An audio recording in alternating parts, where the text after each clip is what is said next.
Chapter 10, Part 2. In this section of the video, we're going to be looking at ego psychology. We'll be looking at Erik Erikson's 8 stages of development and Karen Horney and a feminist interpretation of psychoanalysis. And then finally, there's a small piece on narcissism and how that is connected with identity and the effects of that. So you remember in the last video, Neoanalytics sort of talked about how the contemporary views of psychoanalysts and more contemporary views, how they switched from Freud's views with the id and sexual instincts and sexual and death and all of this, and now we've moved in a different direction, right? So a lot of Freud's basic concepts are still at play, but it's version 2.0. Okay, so and actually we're sort of going into 3.0 with Erikson's because he's got a slightly different take on it again, and you'll see when we get there, which is now. So here we go, ego psychology. So previously, the focus was on the id. For the most part, the id was the naughty part of you that was the driving force. It was the basis of the unmotivated consciousness, or unconsciousness, I should say.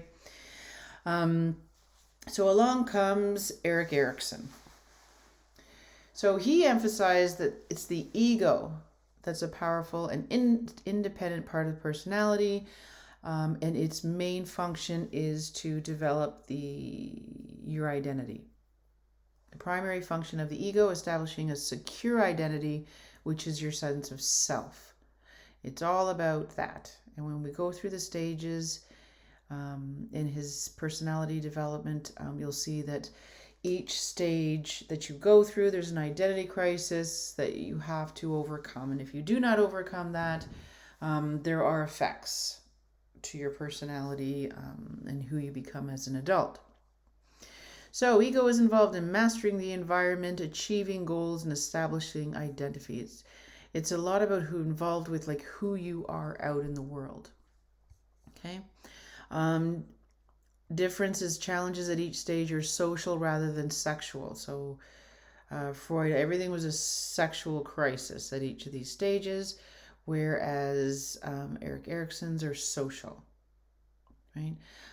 They talk about what is your identity story. So to know about what is your identity is who you are in the world and what you think of who you are in the world and what you want to portray to other people in the world. Like, what is the story of you? I am a professor, I am a mother, I am this, I am this, I am this, and all of these things come together to be what your identity is, right? So throughout your life, you've tried on a whole bunch of identities, you've tried on a whole bunch of things. Some stuck, some didn't stuck.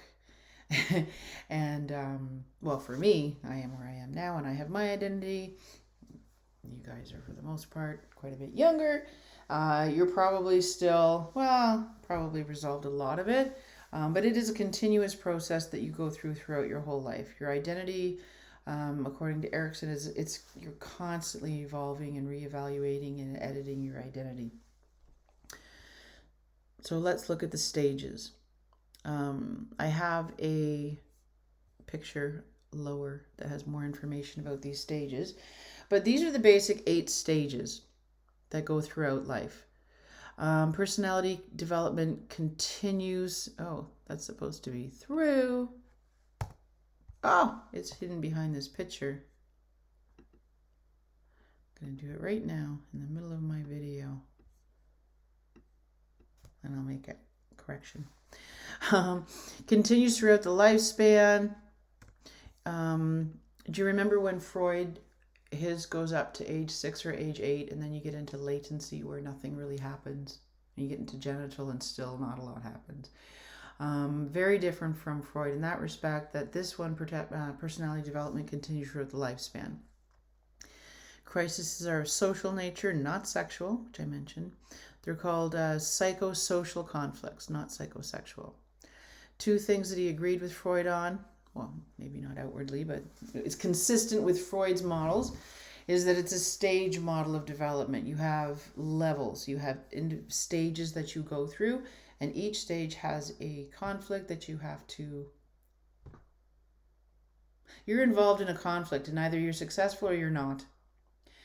You still move on to the next stage, but there are consequences, which we're going to talk about.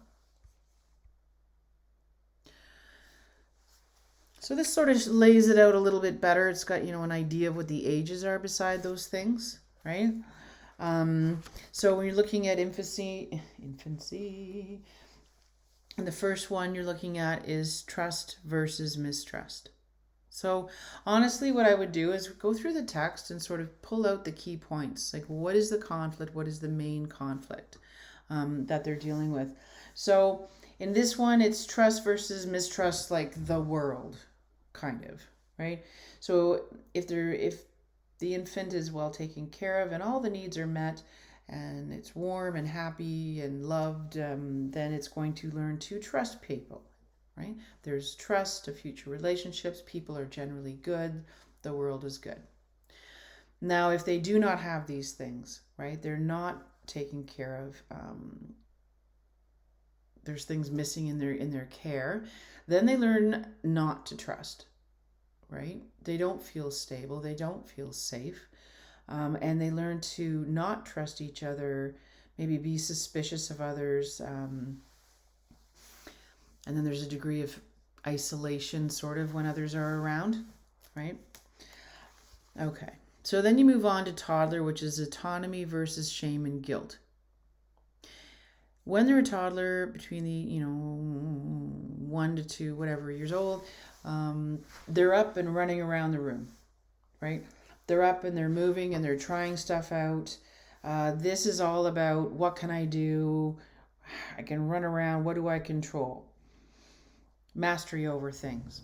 So if the child is allowed to do that and run around and learn and explore and figure out what they can and cannot do, then they develop a sense of autonomy. If they do not, if parents say inhibit this, they maybe are overly strict and don't allow the child to run around and figure stuff out on their own, then they develop shame and guilt,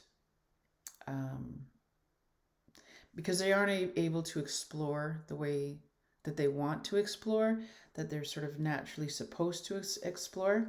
So the result of that is shame and doubt in themselves. Okay. Early childhood, initiative and guilt. This one is about, they start to play games with others. They're organizing games. They've got leaders. There's goals to these games. There's things that they're supposed to be doing. So if they accomplish goals and they work, and by working and playing with other kids, they get a sense of initiative. If they do not have these opportunities, or they fail for some reason to get engaged in these activities, then they may develop a sense of, guilt. Next stage, industry versus inferiority. This is when kids start to compare themselves with others. Okay, before that, it's just me, me, me, me, me. They're getting older now, and they can look around and they can see other people. There's their peers. So they start to compare themselves with each other. I'm better than this, or they're better than this at me, than I am. They also start to understand that if they work at something, if they want something badly enough and they work really hard at it, that they're probably going to get it, right? So they start to develop some sort of sense of industry, feeling that they can work to achieve what they want to get. If they do not have this experience, then they start to develop a sense of inferiority, which they think they don't have the skills. They don't have a chance to try out all their skills and then get the reward of the goal. So therefore, they don't believe that they have the skills. They don't believe that they're as good as the others. They don't believe that they're as good as their peers. So they begin to feel inferior. Identity. This one, Erik Erikson spent a lot of time focusing on this one. This is a very crazy time. Identity. Well, during adolescence, there's a ton of stuff going on, right? To do with your hormones and growth and friends and peers and school and family, like distancing yourself from family. There's 1,000 things going on at this time.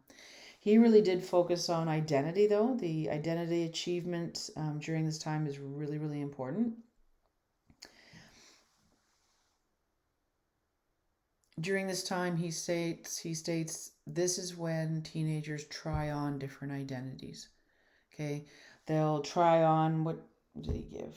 Trying on with being an athlete, or trying with different friends, or joining a volunteer group, or being in a different cause, or experimenting, they say, with drugs or politics, or maybe they get involved with different religions. They just run around trying everything to see what fits, right?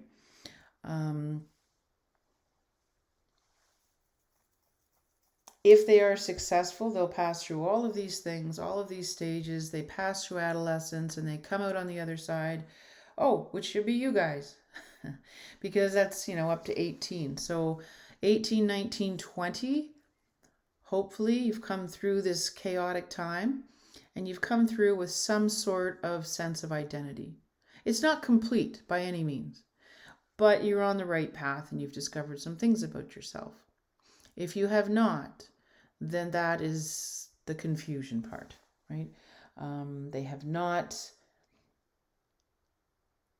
not done this successfully. They're not really sure who they are in the world. They're not sure maybe about their jobs or their goals or their values or what they want to do. And now you've got identity confusion. There is a slide on the next. I added a slide here.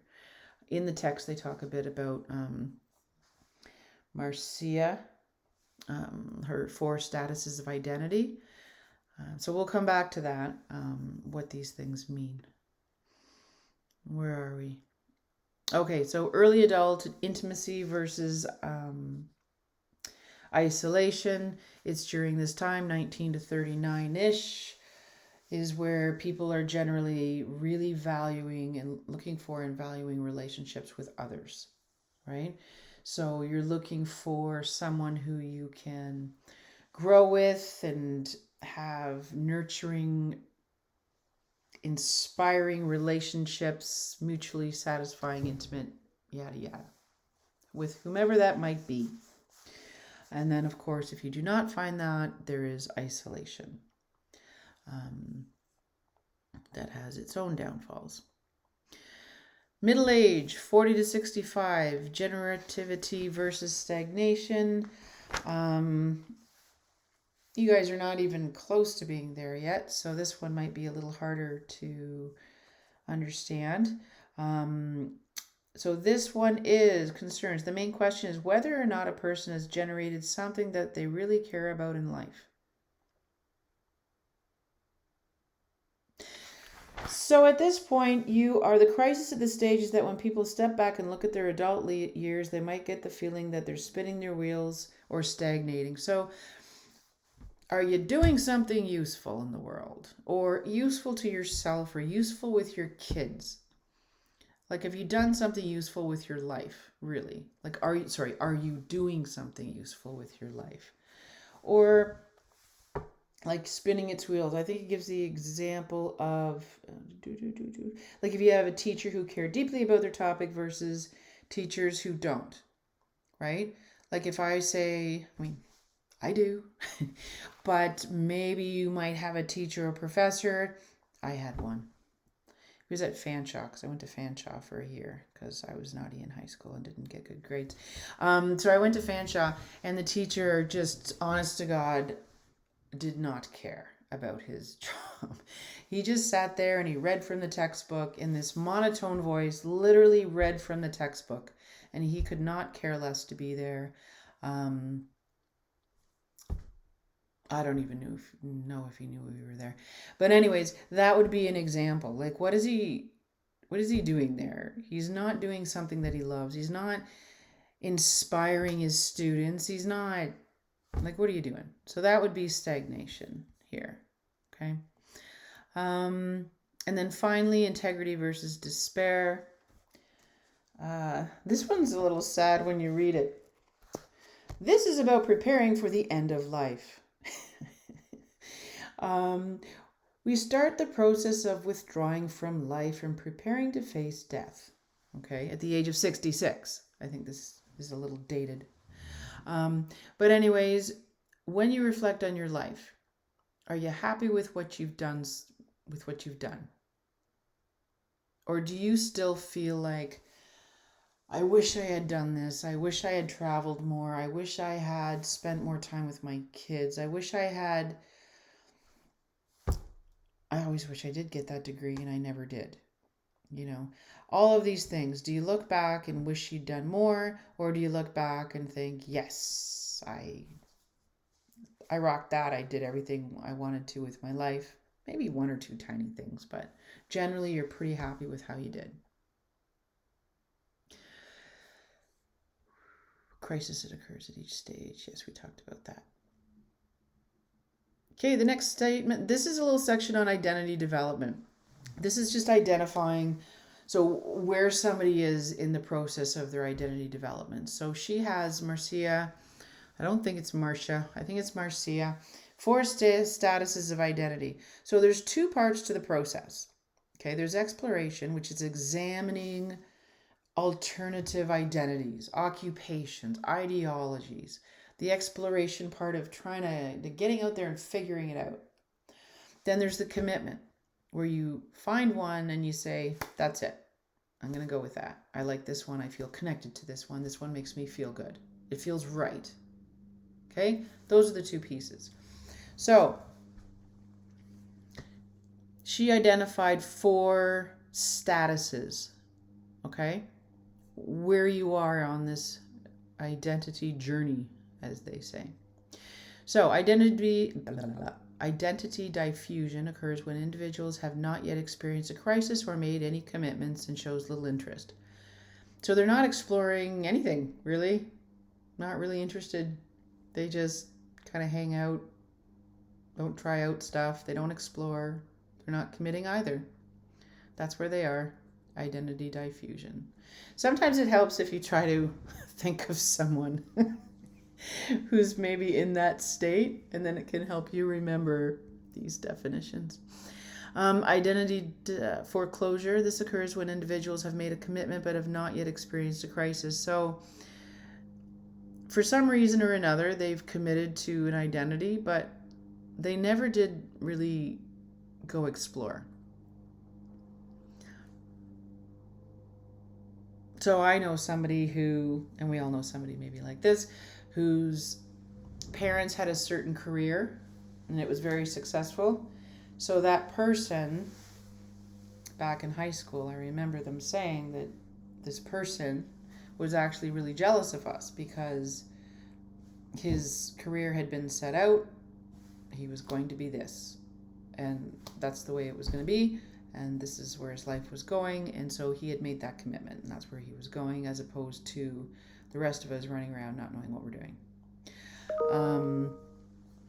Identity moratorium occurs when individuals are in the midst of crisis, but their commitments are absent or vaguely defined. So they are out there exploring.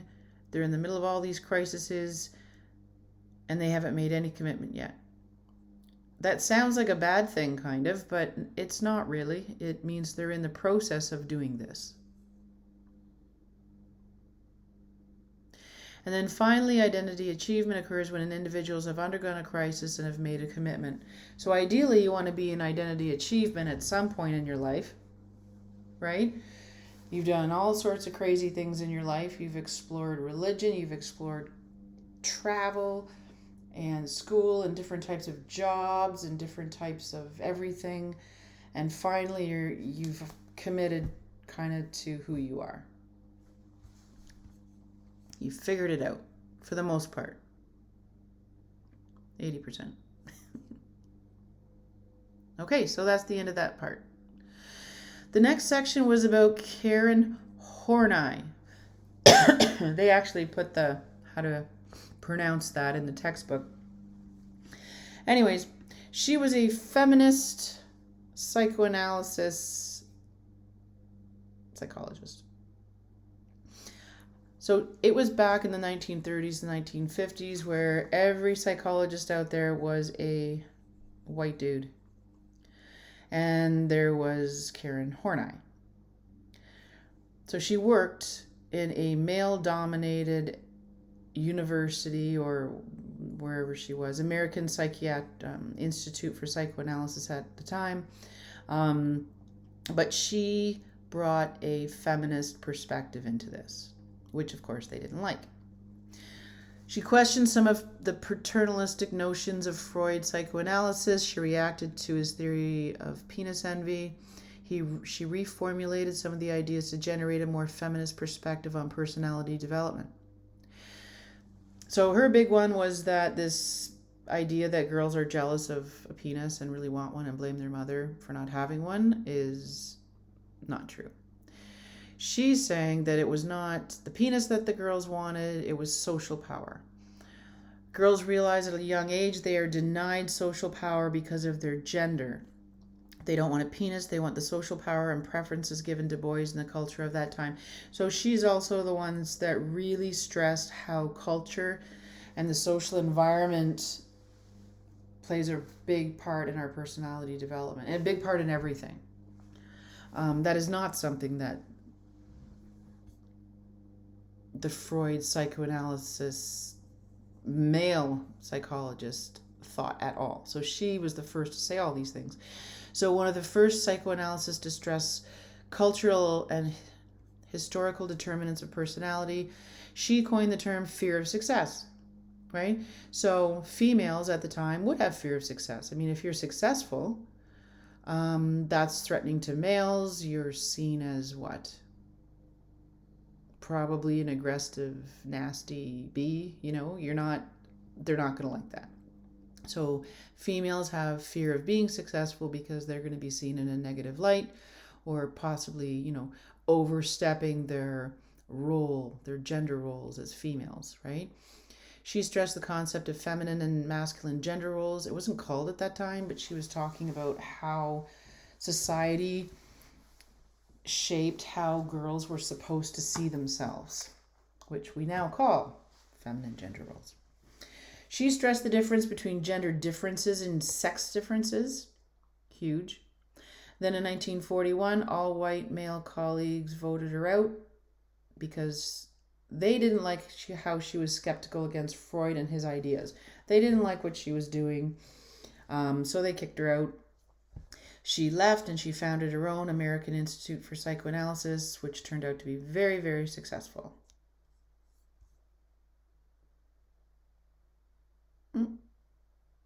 There we go.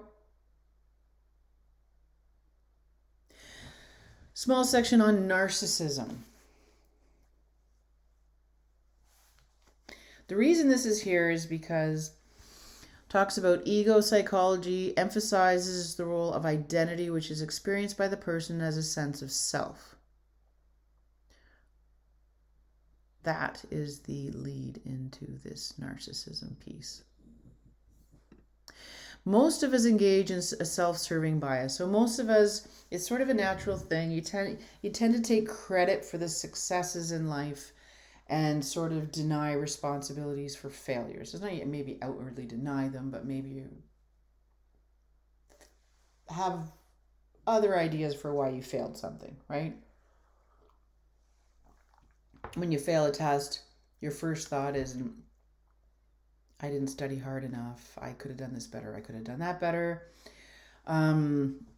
Many people, their first idea is going to be, oh, that test was really, really hard. Or the teacher didn't teach us these things, even though you're supposed to read them in the book. You blame other people. So that's kind of normal, right? That's what people do. And it's all part of our identity and our sense of self and the way that we act in the world. Narcissism is the extreme of that. So as you remember, all personality traits are on a continuum. We all have a degree of narcissism, of course. But in a narcissistic personality, it's the far extreme. It's kind of a hot topic these days, so I'm sure you've all heard a lot about this. What is narcissism? Inflated self-admiration and constant attempts to draw attention to yourself and keep the focus on yourself. So always trying to keep the attention on you. Yay, me, look at me. I sold more. I did better at this. I did this so well. I did that so well. Everybody loves it when I'm here. Da da da da da. Always the center of attention at the parties. Always doing selfies. Always demonstrating their profound self-worth to others and wanting attention for it. It's exhausting, right? There's the term striving for superiority. So they're putting others down constantly. The reason they're doing that is to elevate themselves, right? So by putting other people's down, they elevate themselves, and they're compensating for an underlying feeling of inferiority. That's why we're going to get into this paradox. Okay. Narcissistic people, if challenged, may behave aggressively. So if you were ever to call them on anything, they would get very, for the most part, aggressive or angry or defensive. The reason for this, and we'll jump down to the paradox here, is that although they appear high in self-esteem and they're superstars and they're amazing and wonderful and funny and fun and beautiful, they actually have very low self-esteem. They actually need constant praise and assurance and attention from others because they are so low in their self-esteem and how they actually feel about themselves. So that's called the narcissistic paradox. They behave one way, but the feeling that's driving that behavior is the exact opposite. There's some research cited in this narcissist section. One of them was about, so they had 4 groups of people. One of them were narcissists. They had 2 groups of narcissists, 2 groups of narcissists. And then they had the non-narcissists. Well, I guess they only had 3. Okay, so 2 groups of narcissists and a non-narcissist. They all wrote essays, and then they received feedback on their essays. Some of them received, one group of the narcissists received critical feedback, and one group received either no feedback. Then there's the control group, right? So anyways, the result is the group that was high in narcissism and they received the critical feedback, after they did that, they went and played a video game where they were able to blast other people or blow them up or do something. The result was that the people that were high in narcissism and received critical feedback were more aggressive than the other 2 groups, and they blasted people significantly more. Presumably because they're pissed off that they received all this critical feedback. They don't like being challenged. So the non-narcissistic group also received, type of feedback.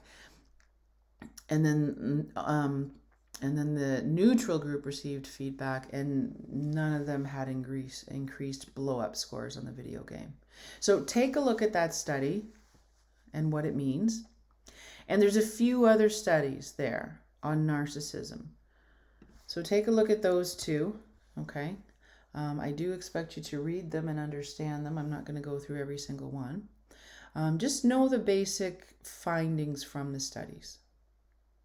What it says about narcissism and narcissistic people and their personality traits, and how that might lead them to behave in certain ways. Okay, and that is it for part 2. I will see you in part 3 where we talk about object relations theory.